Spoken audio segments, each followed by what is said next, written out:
Wow, what a mammoth crowd. What a night. His second big appearance, and that is the former President of the United States, the 45th, who wants to be the 47th, just days until the first debate. Yes, before we had either convention.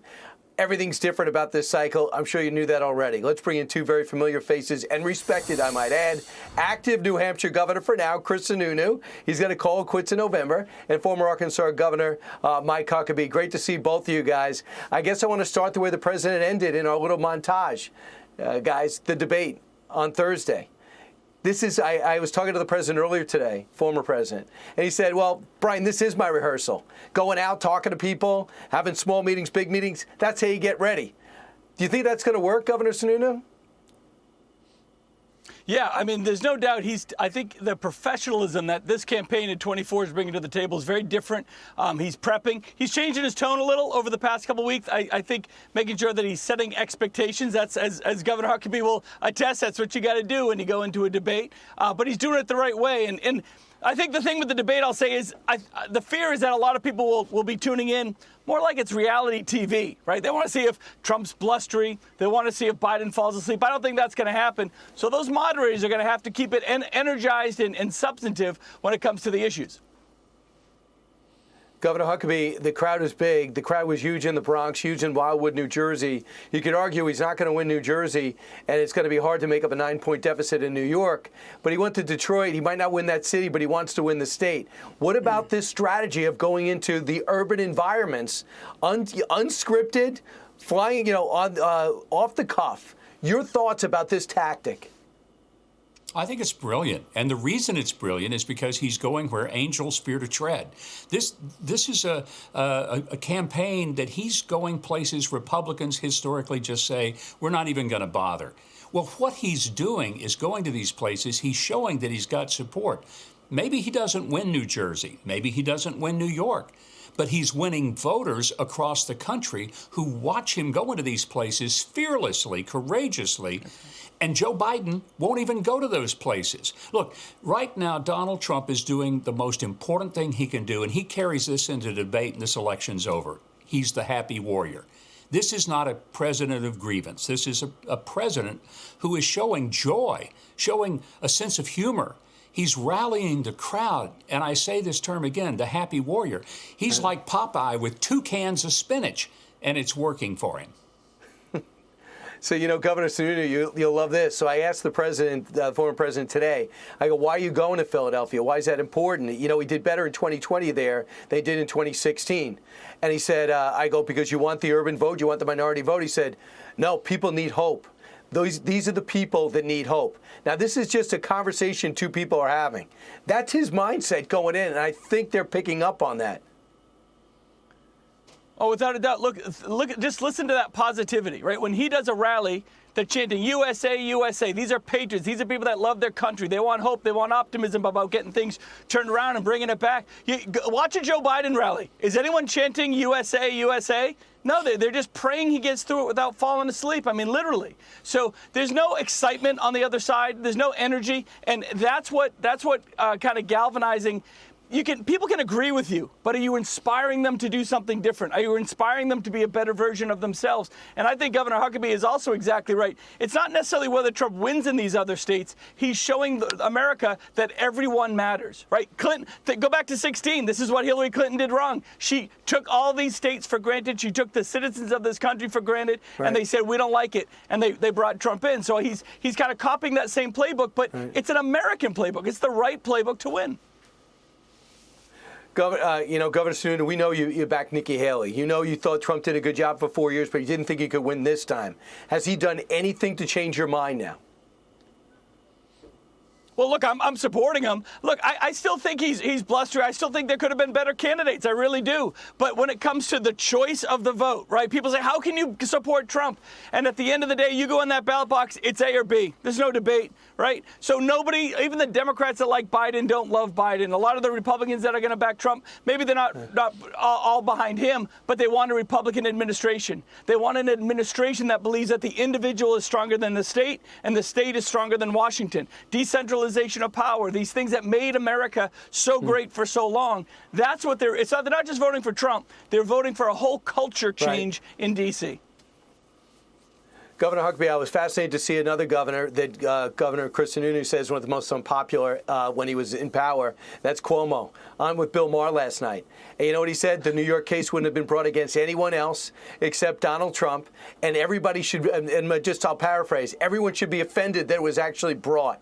And then Bill Maher lamented that this has given him jet fuel. Do you know they are both basically equal in money raised with a sitting president? Your thoughts about these assessments from the left?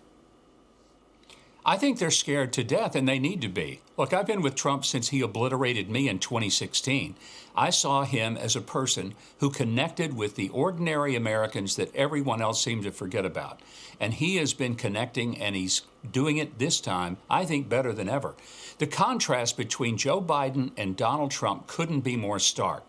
Donald Trump goes to Philadelphia, he might as well be Rocky running up the steps of the library and throwing his arms up in the air. Joe Biden, remember the old Captain Kangaroo show? And when Grandfather Clock, the clock that was always part of the set, and they had to yell, "Wake up, grandfather!" And they had to scream at the grandfather clock to wake him up so Captain Kangaroo could talk to him. That's what I'm seeing. It's Rocky versus grandfather clock. And if grandfather clock shows up on Thursday night and they have to scream at him to keep him awake, this is going to be one to watch, one for the ages. I know. Governor Sununu, we're looking at the battleground state numbers, and they're really strong. I think Wisconsin is the tightest, but you look at Arizona, you look at Georgia, you look at Pennsylvania, you look at Michigan, and you see some positive numbers. But I'm going to bring something else in. Your state of New Hampshire, dead heat. The state of Minnesota, dead heat. And Virginia, where the former president will be going the day after the debate. But you know political reality. How much time do you put to those states that have been blue for years? Oh, there's no doubt he can win them. And you know, you bring up a great point. If you look at June 22nd polls, both in 2020 and 2016, Trump is 6 or 7 points worse than he is today, right? So he's stronger today than he's ever been, not by a couple points, but huge. And now he's doing it in states. I mean, we haven't had a Republican win here on the president's side since 2020. And right now he's got all the momentum. No one's getting excited about Biden. You have the former president has been in a courtroom for 2 months. Biden's been campaigning for 2 months, and he's still beating him, right? And so now Trump can really spend the time in some of these battleground states. I would have told you 8 months ago he wasn't going to win Georgia. I didn't think he could win Georgia. He's going to win Georgia. He's going to win Arizona. I think he's going to win Pennsylvania. So those are the key states, right. And he's doing it the right way, and that's the most important piece. Right. Governor Huckabee and Governor, I don't know how close you follow my career and are watching the show because I know you guys go out Saturday night. I know you both love to dance. But Dana White sat down for an interview and he talked about Donald Trump. Evidently, the former president saw that and brought it up on the stump. Let's watch together. But I said, Dana, I have an idea for you to make a lot of money. You're going to go and start a new migrant fight league. Migrants, only migrants. And then at the end of the year, the champion migrant is going to fight your champion. And I hate to tell you, Dana, I think the migrant might win. That's how tough they are. This is not a normal situation. Yeah, and we just had a horrible week with illegal immigrants. Killing, strangling, raping. These are people that don't belong here. One was actually wearing a monitor since they crossed here. And we're looking at a situation now, Governor Sununu, where 62% of the country are for mass deportations of illegals. If I told you that number in 2016, you would say, Brian, you're drunk again on the air. Governor, the American people are fed up. They really are, and I guess we can thank Joe Biden, right? The American people have been pushed to the brink because Biden, again, tried to do an open border thing. He didn't understand it. He got the politics of it all wrong. He got the policy of it all wrong. He got what America is all about, right? It's all about fairness and rules and process and the rule of law. And he tried to ignore all that for his own political benefit and is backfiring on him because at the end of the day, it ain't about Joe Biden. It's about the American citizens, and they're saying enough is enough. So, look, it's a really serious issue. If with the things you just brought up, the murder, the rape, the attacks, the lawlessness that comes with it, the fact that you have potential terrorists coming over that border, right? And look, I got my small, tiny New Hampshire border with Canada. I know it's not the southern border like Texas, but we have seen a tenfold of folks trying to come over that northern border. Not here in New Hampshire. We're pretty tough on it here, but in other parts of that northern border where it's just, massively unprotected, it's a real issue. And that's why it's a 50-state issue. It's not a Texas issue. All 50 states and every American is looking at this as a top priority for this country. It's almost as if the issues caught up with the president. He said, these are the issues that matter in the beginning. They said, not really. And they voted him in, and yes. And he said, build a wall. And they said, if you want, but we're going to push against you because we just don't want you to be successful. Now you're hard-pressed to find anyone who doesn't want to build that wall. And this president wants to blame Republicans because they didn't pass a bipartisan bill. But let's end with the vice president picks and the short list. I think Tim Scott is on it. I think Tom Cotton's on it. I think Marco Rubio's on it. I actually believe that at the top of it is probably Governor Doug Burgum. Your thoughts, Governor Huckabee, on the selection you think that would help him the most? I think that list, everybody calls it a short list. My guess is it's longer than that, and it's not a short list. It is a long list, and nobody will make the decision but Donald Trump. And here's what I also think people will find out. Donald Trump needs, and he will pick someone who will be not just loyal to him, but loyal to the America First movement, and somebody who will carry the banner, but somebody who is also going to help Donald Trump the next 4 years and not constantly be looking how it's going to help his own future starting in 2028, because there's a good chance that somebody picked as VP would be the leading candidate for president in 2028.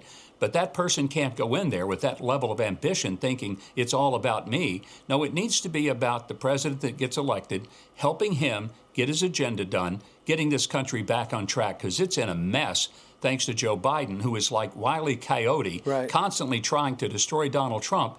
Donald Trump's the roadrunner. If you look at Joe Biden's face, it's full of, I'd say, gunpowder and soot. Donald Trump is going into it clean. When have you become so visual of a descriptor, using movies and cartoons to describe your thoughts? It's unbelievable, Governor Huckabee. You've really adapted well to this TV too thing. Much, Brian. I'm just, I know when that I hang is, out with you, suddenly I fly off with metaphors. I can't help it. It's unbelievable. I wish I was good at metaphors, but I'll take the compliment. Lastly, he's like Gen Alpha. Governor Sununu.